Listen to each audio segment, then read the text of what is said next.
अच्छा जी, मेरी स्क्रीन आप सबको नजर आ रही होगी, राइट?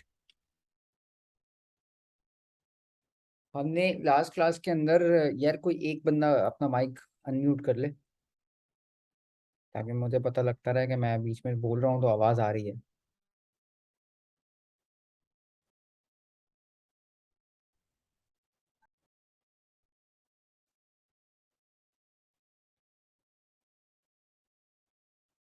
रितेश, आप अनम्यूट कर लो।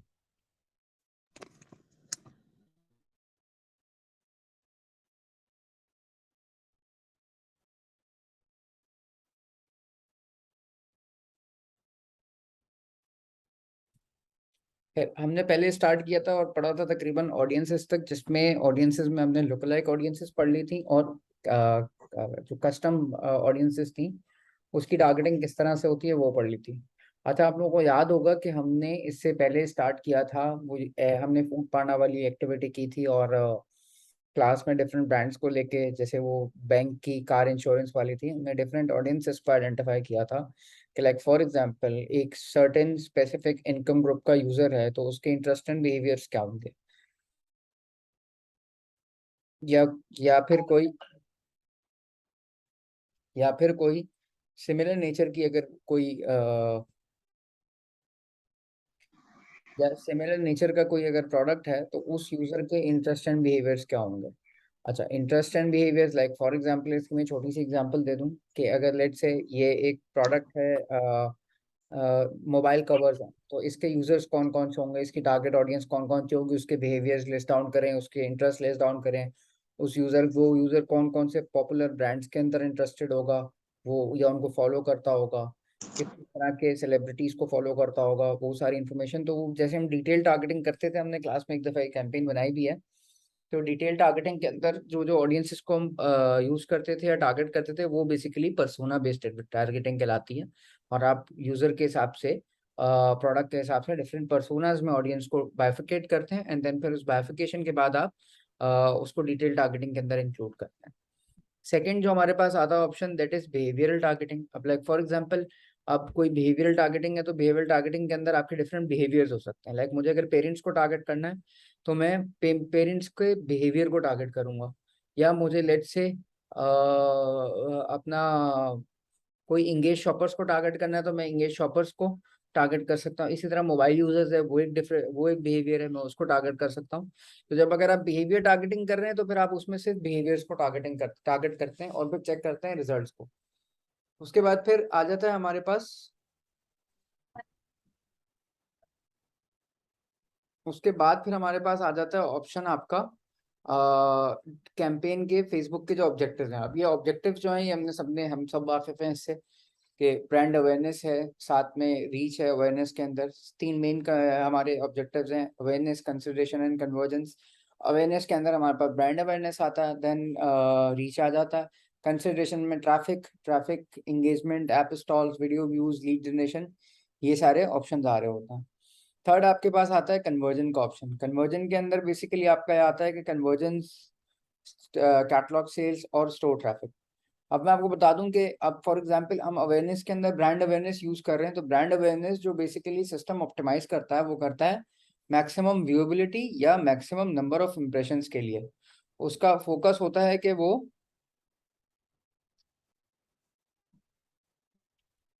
उसका फोकस ये होता है कैंपेन के अंदर के हमारे पास ज्यादा से ज्यादा नंबर ऑफ इम्प्रेशंस बिल्ड हो। नंबर ऑफ इम्प्रेशंस या नंबर ऑफ एक्सपोजर ज्यादा मिलेंगे तो अल्टीमेटली होगा ये कि यूजर्स को ज्यादा हमारी तरफ से ऐड नजर आएगा और वो on top top of mind रहेगा। फॉर एग्जांपल, एक एग्जांपल दूं मैं आपको कि आपको लेट से शूज के ऐड एक दिन पहले यानी कल की डेट के अंदर बहुत ज्यादा सर्विस के ऐड नजर आए। मैं आपसे आज रिकमेंडेशन मांगता हूँ कि यार मुझे फॉर्मल शूज लेने हैं, तो आप बाय डिफॉल्ट जाके मुझे जो है वो सर्विस का ब्रांड रिकमेंड करोगे। मोस्टली आप में से हो सकता है सब एग्री ना करें, लेकिन मेजोरिटी उसमें से मुझे एग्री करेगी या मुझे सजेस्ट करेगी कि मैं सर्विस के ब्रांड की शूज की तरफ जाऊं। ये बेसिकली कहलाता है ब्रांड रिकॉल, कि आपके टॉप ऑफ माइंड उस वक्त उस कैटेगरी के अंदर या उस नीश में या उस पर्टिकुलर प्रोडक्ट के हवाले से एक ब्रांड ने अपनी फॉर एग्जांपल इन्फ्लुएंस कर दिया आपके माइंड को, कि वो उसने अपने अपना रिकमेंडेशन बिठा दिया कि जब भी आप रिकमेंड करोगे तो उसको रिकमेंड करोगे, सर्टेन डेज तक वो आपके टॉप ऑफ माइंड रहेगा। देन फिर अवेयरनेस के अंदर हमारे पास सेकंड ऑब्जेक्टिव आ जाता है रीच। रीच क्या करता है? अच्छा, रीच बेसिकली लेट से हमने ऑडियंस आइडेंटिफाई की है, सारे इंटरेस्ट एंड बिहेवियर सिलेक्ट करके, वो फेसबुक हमें बता रहा है या गूगल हमें बता रहा है कि भाई 1.5 लाख लोगों की रीच है, पोटेंशियल ऑडियंस बन रही है आपकी। रीच ऑप्टिमाइज करेगा आपका उसमें कि मैक्सिमम नंबर ऑफ यूजर्स तक रीच करे, वो मैक्सिमम नंबर ऑफ यूजर्स तक रीच करेगा इन द सेंस कि भाई वो जो है वो ज्यादा से ज्यादा यूजर्स को एटलीस्ट एक दफा आपका, ज्यादा से ज्यादा यूजर्स को एटलीस्ट एक दफा यूजर आपका सिस्टम ऐड दिखाएगा। फिर नेक्स्ट स्टेज पे ट्रैफिक कंसिडरेशन के अंदर आपके पास ट्रैफिक आ जाता है। ट्रैफिक में बेसिकली आपका जो ऑप्टिमाइजेशन इवेंट्स होते हैं वो लिंक क्लिक्स होते हैं और लैंडिंग पेज व्यूज होते हैं। लिंक क्लिक्स के अंदर ऑन एड एंगेजमेंट सारी आपको लाके देता है कि आपके ऐड के ऊपर जो फेसबुक से पहले वाली जो एक्टिविटी है वेबसाइट पे जाने से पहले, तो बिफोर क्लिक या before landing to your website जितनी भी एक्टिविटी है उसके अंदर वो ज्यादा से ज्यादा लिंक क्लिक्स आपको फेसबुक इंक्रीज करके देता है। और अगर लैंडिंग पेज व्यूज पे तो फिर वो उस तरह की ऑडियंस ढूंढेगा उस ऑडियंस में से जो आपने सेलेक्ट करके दी हुई है, जो मोस्टली लास्ट 90 डेज में किसी ना किसी वेबसाइट पे जाके उन्होंने कंटेंट रीड किया हो, टाइम स्पेंड किया हो। देन फिर एंगेजमेंट के अंदर फर्दर आपके पास पोस्ट एंगेजमेंट आ जाता है, आपके पास पेज लाइक्स आ जाती है कैंपेन, तो वो बेसिकली वो कैंपेन्स यूज हो रही होती है। वीडियो व्यूज के अंदर आपके पास जो ऑप्टिमाइजेशन आ जाती है वो थ्रू प्ले आ जाती है, and 2 seconds continuous view video view आ जाता है। थ्रू प्ले के अंदर कोई भी वीडियो एटलीस्ट 15 सेकेंड्स प्ले होती है तो वो थ्रू प्ले काउंट करता है उसको। और वीडियो कोई भी चल गई, अगर वीडियो व्यूज पे 2 सेकेंड्स पे इंप्रेशन आपके पास वो आपने प्ले किया 2 सेकेंड में, वो उसको वीडियो व्यू काउंट कर लेगा अगर 2 सेकेंड्स वीडियो व्यू है। बट हम अपना जो ज्यादातर ऑब्जेक्टिव रखते हैं वो थ्रू प्ले पे रखते हैं, बिकॉज एटलीस्ट 6 सेकेंड्स में तो मैसेज डिलीवर होता है हमारा, तो 15 सेकेंड्स सफिशिएंट हो जाता है टाइम रिकॉर्ड करने के लिए कि इस यूजर को हमारा मैसेज डिलीवर हो गया है। इसी तरह पर लीड जनरेशन कैंपेन है और मैसेजेस कैंपेन है। लीड जनरेशन में आप on Facebook form lead form भी फिल करा सकते हैं यूजर से और उससे इन्फॉर्मेशन ले सकते हैं, एंड ऑफ फेसबुक यानी आपकी वेबसाइट पे भी इस कैंपेन के लिए ऑप्टिमाइज कर सकते हैं। फिर मैसेजेस आ गया आपका। मैसेजेस के अंदर बेसिकली वो ऑप्टिमाइज करता है उसी तरह से जैसे लीड फॉर्म के अंदर इन्फॉर्मेशन आपसे ले रहा है यूजर से, उसी तरह सिस्टम जो है वो इंफॉर्मेशन लेता है, लेकिन वो मैसेंजर के अंदर देता है। वंस यूजर ने बाय डिफॉल्ट इन्फॉर्मेशन जो क्वेश्चंस आस्क किए गए उससे उन क्वेश्चंस को आंसर कर दिया, उसके बाद जो है सिस्टम आपको अलाउ करता है कि आप इन यूजर से डायरेक्टली अपने मैसेंजर के अंदर इंगेज हो जाएं या उनसे कन्वर्सेशन स्टार्ट करें।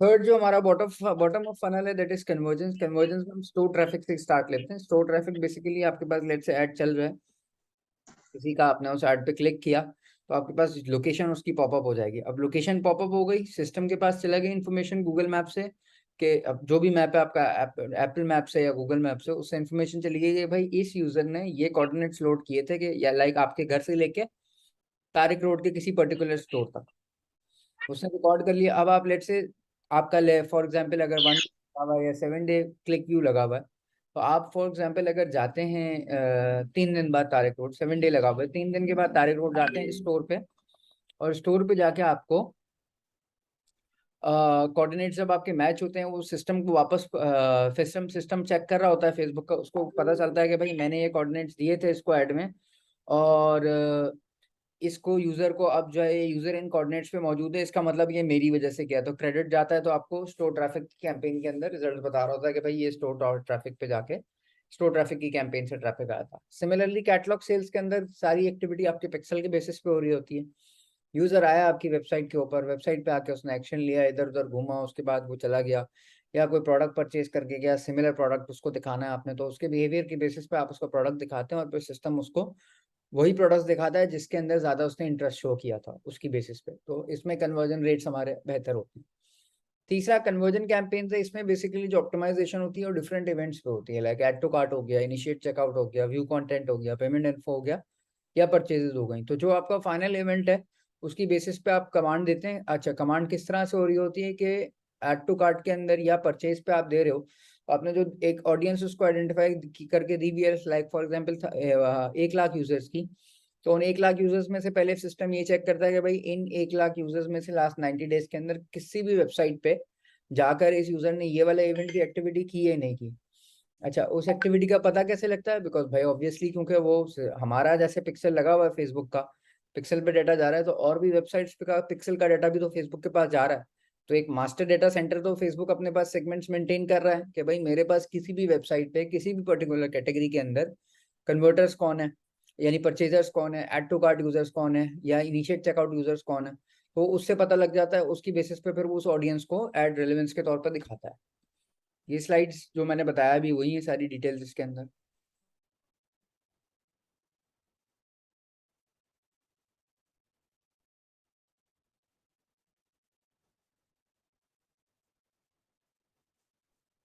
अच्छा, इसके बाद जो इम्पोर्टेंट चीज़ होती है वो ये कि जब हम कैंपेन चला रहे होते हैं या कैंपेन लगाते हैं किसी ब्रांड की, ये टेस्ट कर रहे होते हैं, या फॉर एग्जांपल हमारा नया अकाउंट है, नया पिक्सल है, तो सबसे पहले हम क्या करते हैं, वार्म अप कैंपेन चलाते हैं। इससे होता ही है कि हमारा पिक्सल वार्म अप हो जाता है। पिक्सल जब आप इनिशियली लगाते हैं ना, तो पिक्सल रेड होता है, उसको एक्टिव होने में थोड़ा टाइम लगता है। तो इससे क्या होता है, एक तो आपका पिक्सल भी एक्टिव हो जाता है और आपके पास एक्टिविटी रिकॉर्ड भी हो जाती है। रिकमेंडेड होती है, ऑप्शनल होती है, बट रिकमेंडेड भी होती है साथ में ये कैंपेन, कि आपने इसका एम ये होता है कि भाई एटलीस्ट वेबसाइट के ऊपर 1000 से 2000 यूजर्स चले जाएं, ठीक है, व्यू कंटेंट हो जाए आपका फायर, 50 से 100 एड टू कार्ट फायर हो जाए, कम से कम इतने हो जाए, ज्यादा हो जाए वो ज्यादा बेहतर है। ये आपका पिक्सल वार्म अप हो गया, ठीक है। अब यही पिक्सल की बेसिस पे आपकी आगे ऑडियंसेस भी बन रही होती हैं। हमने पढ़ा था ऑडियंसेस के अंदर एक कस्टम ऑडियंसेस बनती हैं और एक उन ऑडियंस की बेसिस पे लुक अलाइक ऑडियंसेस बनती हैं। तो आप इसकी, जैसे मेरे पास जो 1000 2000 व्यू कंटेंट यूजर्स है, उनकी मैंने लुक अलाइक ऑडियंस बना दी। अब मुझे जाके डिटेल टारगेटिंग करके देखने की जरूरत नहीं है, सिमिलर फेसबुक उन्हीं ऑडियंस से जो मेरे पास फर्स्ट स्टेज पे आया था, व्यू कंटेंट किया था, उसके जैसी सिमिलर ऑडियंस बना कर दे देगा मुझे। या ऐड टू कार्ट के जो यूजर्स थे, उन जिन लोगों ने प्रोडक्ट मेरा ऐड टू कार्ट किया था, परचेज किया था initially pixel warm up duration के अंदर, तो उन लोगों की मैंने सिमिलर ऑडियंस बना दी, तो उनसे रिलेटेड मुझे फेसबुक ऑडियंस बना के दे देगा। तो मुझे ज़्यादा आसानी होगी। सेकंड स्टेज पे आप क्या करते हो, आप टेस्ट करते हो अपना क्रिएटिव, क्या आपके कितने क्रिएटिव हैं। मिनिमम आप 3 क्रिएटिव अपलोड करते हो और फिर उस पर चेक करते हो कि यार मेरे कौन से क्रिएटिव पे ज़्यादा अच्छा रिस्पॉन्स आ रहा है। अब रिस्पॉन्स कैसे पता लगेगा, रिस्पॉन्स ऐसे पता लगता है कि भाई 3 क्रिएटिव किए हुए हैं, उसमें से 2 बेस्ट परफॉर्मिंग क्रिएटिव्स कौन से हैं, किस पे ज्यादा क्लिक थ्रू रेट आ रहा है, किस पे ज्यादा नंबर ऑफ क्लिक्स आ रहे हैं, किस पे सस्ता क्लिक कॉस्ट पर क्लिक आ रहा है।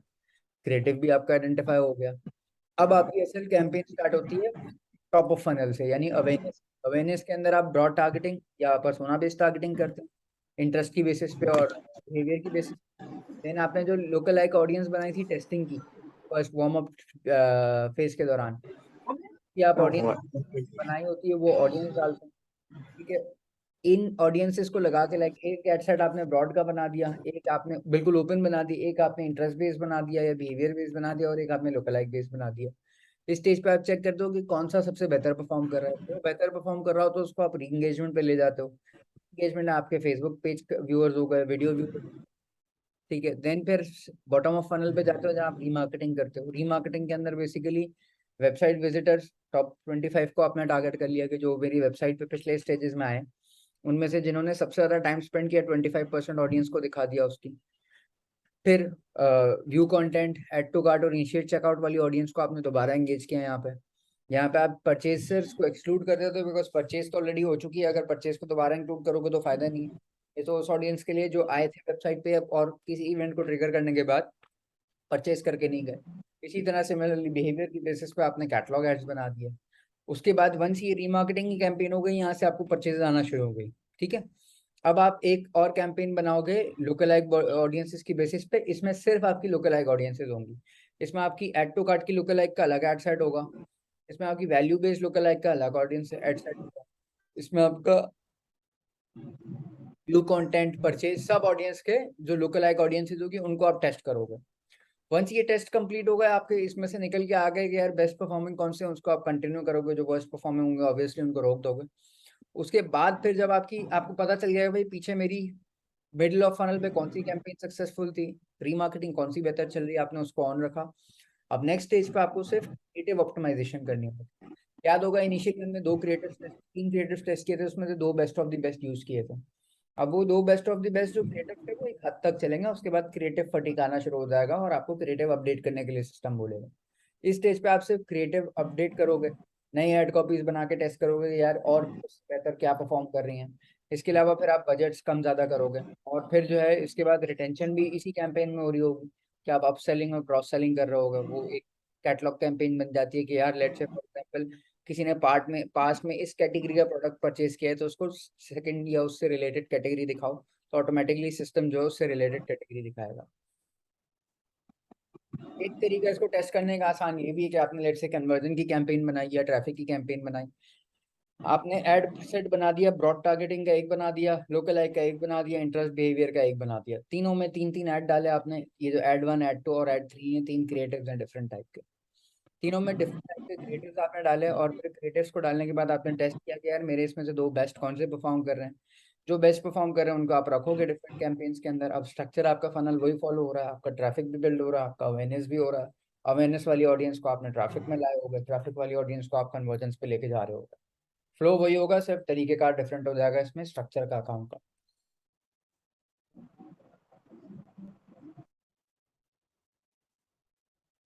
अच्छा, अब ये प्रेजेंटेशन हमारे यहाँ पे पार्ट एंड हो गया। अब हम आते हैं लाइव डेमोन्स्ट्रेशन पे। मैं आपको कुछ अकाउंट्स में दिखाता हूँ कि किस तरह से कैंपेन सेटअप हो रही है। पीछे जो हमने ऑडियंसेस क्रिएट करने का सेटअप पढ़ा था, वो ऑडियंसेस क्रिएट किस तरह से हो रही है एक्चुअली, और कैंपेन्स को हम फिर मेजर कैसे कर रहे होते हैं। ये जो बेस्ट परफॉर्मिंग क्रिएटिव है वो कैसे निकल रहा है, या बेस्ट परफॉर्मिंग एड सेट कैसे निकल रहा है। ठीक है।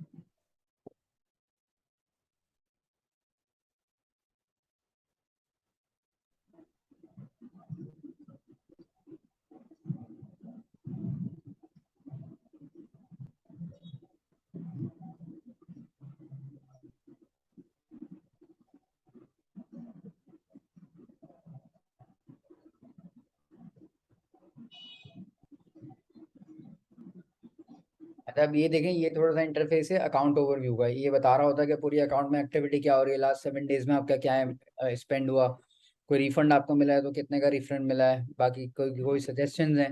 वो जैसे मुझे बता रहा है कि 3 सिमिलर एडसेट्स हैं जो कि फ्रेगमेंटेशन की वजह से सेल्स गिरा रहे हैं, उसको आप कंबाइन कर देंगे तो 6% मोर सेल्स होगी। इसके अंदर जो है वो फॉर एग्जांपल मैं कन्वर्जन एपीआई को इम्प्लीमेंट कर देता हूँ तो ये मुझे 13% लेस कॉस्ट पर रिजल्ट आएगी, कैंपेन ट्रेंड्स बता रहा है। अच्छा, अब इसके अंदर हम ऑल टूल्स में जाएंगे तो सबसे पहले सेटअप करना होता है पिक्सल के बाद आपको ऑडियंसेस। ऑडियंसेस के अंदर हम जाते हैं तो जैसे मैंने स्क्रीनशॉट दिया था उस प्रेजेंटेशन के अंदर कि दो टाइप की ऑडियंसेस बन सकती हैं हमारी। एक ऑडियंस बनती है हमारी ऑन मेटा सोर्सेज, और सेकंड ऑडियंस बनती है हमारी मेटा सोर्सेज के हिसाब से। मेटा सोर्सेज में जो है वो ऑडियंस हमारी वो बेसिकली इस तरह से होती है कि लाइक फॉर एग्जांपल मैं कस्टम ऑडियंस पे जा रहा हूँ। अब ये your sources is the Meta source, pixel source. Pixel की बेसिस पे website, customer list, app activity, offline activity या कैटलॉग सेल्स की एक्टिविटी की बेसिस पे ऑडियंस बन रही है। मेटा सोर्सेज क्या है? ये वो सोर्सेज हैं जिसके लिए पिक्सल इंप्लीमेंट करना जरूरी नहीं है। ये आपका फेसबुक पेज के अकाउंट पे जो फॉलोअर्स हैं उन फॉलोअर्स की ऑडियंस कंपाइल कर देता है, उनकी लोकल लाइक बना देता है। सिमिलर केस इंस्टाग्राम का है। आपने कोई इवेंट होस्ट किया ऑनलाइन जिस पे आपने ऑडियंस पॉपुलेट की थी, उस इवेंट की ऑडियंस को आप पॉपुलेट कर सकते हो। आप कोई लीड फॉर्म चला रहे हो, लीड फॉर्म का डेटा सारा ऑन फेसबुक आ रहा है अगर, तो आप उस लीड फॉर्म से रिलेटेड ऑडियंस बना सकते हो, जो की ऑडियंस बना। इसमें लेट से फॉर एग्जांपल मैं बनाता हूँ ऑडियंस फेसबुक पेज की, ठीक है, ऑन मेटा सोर्सेज के अंदर। इसमें मैंने पेज सेलेक्ट किया। अब ये इवेंट्स आ रहे हैं डिफरेंट कि भाई मैं लेट से for example account centres who currently follow your page, ये वो लोग आ गए जो मुझे फॉलो या लाइक करते हैं, या ये वो जो उन्होंने मुझसे एंगेज किया है। तो ज्यादातर लोग जो हम यूज कर रहे होते हैं वो करते हैं कि एंगेजमेंट का, कि जो एड के थ्रू भी या ऑर्गेनिकली भी एंगेज हुआ हो। इसकी रिटेंशन हम लास्ट 365 डेज तक कर सकते हैं, ठीक है। इसको ऑडियंस को नाम दिया हमने, फॉर एग्जाम्पल और फेसबुक, ठीक है, ऑडियंस क्रिएट की। ये अब ऑडियंस क्रिएट करके मुझे बता देगा कि भाई ये ऑडियंस आपकी पॉपुलेट हो जाएगी थोड़ी देर के अंदर। मतलब बाय डिफॉल्ट टाइम होता है इसका अप्रोक्सीमेटली 3 डेज।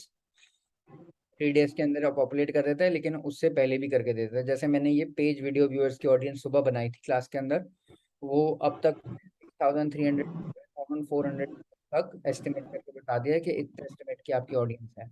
अब ये बिलो 1,000 बता रहा है but it is still populate.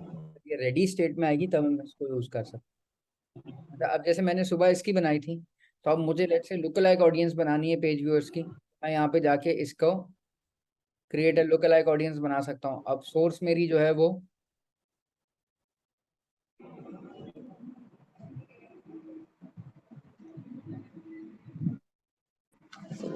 तभी ये व्यूज जनरेट कर रहे हैं।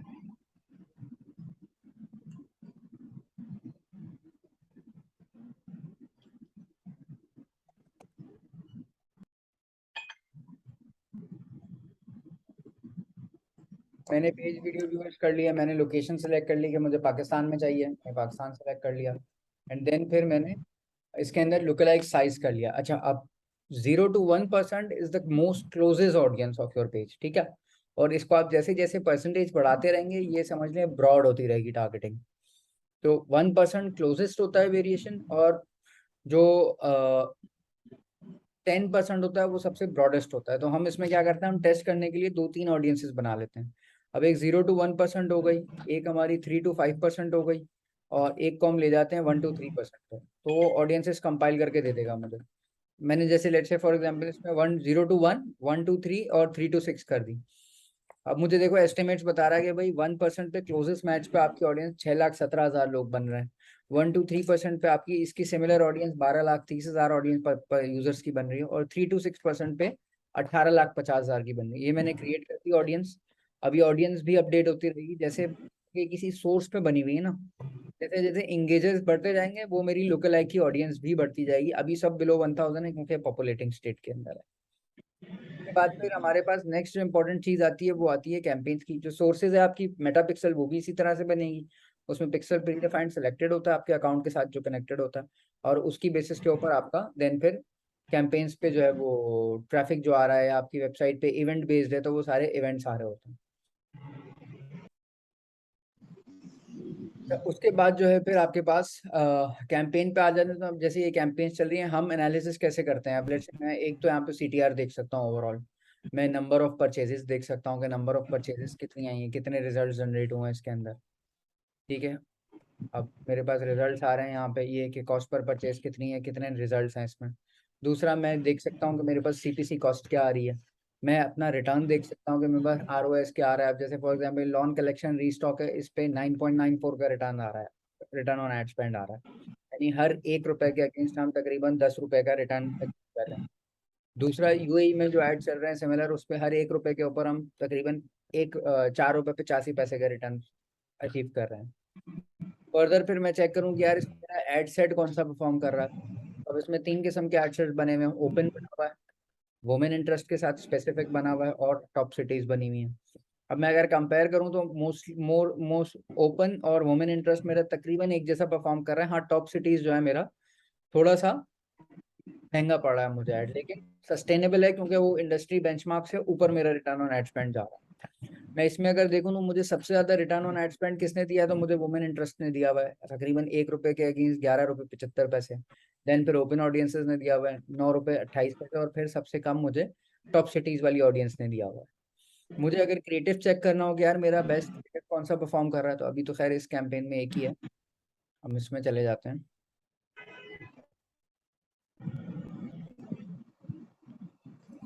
तो इसमें चले जाते हैं तो हमें पता चल जाएगा यार मेरे पास रीस्टॉक का जो कॉपी नंबर 2 है वो मेरे पास सबसे अच्छी परफॉर्म कर रही है इसमें, और वीडियो कैरोसल मेरे पास इसमें ज़्यादा परफॉर्म नहीं कर रहा। सिमिलरली मैं अगर किसी और एड सेट में जाऊं,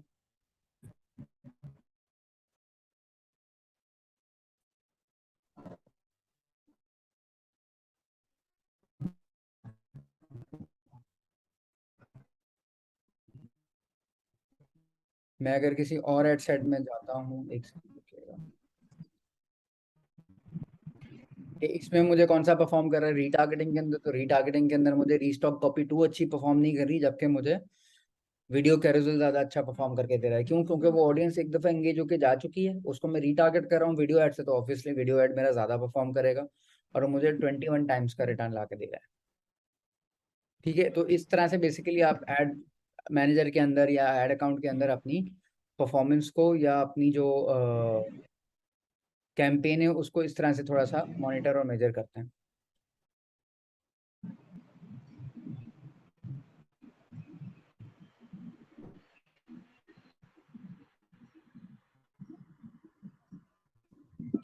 आपके कोई सवालात हैं अदर देन सर ये स्लाइड्स आपने शेयर की हैं या नहीं है, इसके अलावा इससे रिलेटेड?